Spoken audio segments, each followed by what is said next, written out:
ಇದು ಪುರಾತನ ಕಾಲದ ದೇವಸ್ಥಾನ. ಏನು ಇಲ್ಲಿ ಸಂತಾನದ ಬಗ್ಗೆ ಮತ್ತೆ ಎರಡನೇದಾಗಿ ಏನಾದ್ರು ಕಜ್ಜಿ ಗಿಜ್ಜಿ ಆದ್ರೆ ಅದನ್ನ ನಿವಾರಣೆಗೆ ಮತ್ತು ಇನ್ನು ವಿಶೇಷವಾಗಿ ಅವರು ಪ್ರಾರ್ಥನೆ ಕೀರ್ತನೆ ಮಾಡ್ಕೊಂಡು ಹೋದ್ರೆ ಆ ಕೆಲಸ ಆಗ್ತದೆ. ಶಾಲಿಗ್ರಾಮ ಇದೆ, ಯಾವುದು ನಾಗ ಇದೆ. ಇದಕ್ಕೆ ಇಲ್ಲಿ ಎಷ್ಟೋ ಮಂದಿ ಬಂದು ಹೋಗ್ತಾ ಇದ್ದಾರೆ.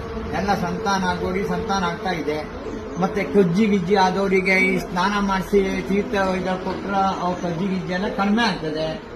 ನಂತರ ಏನು ಮನಸ್ಪೂರ್ವಕ ಬರಬೇಕು. ಒಟ್ಟು ಎಲ್ಲರೂ ಬರ್ತಾರೆ, ನಾನು ಬರ್ತೇನೆ ಅಂತ ಹೇಳಿದ್ರು ಉಪಯೋಗ ಇಲ್ಲ. ಅದು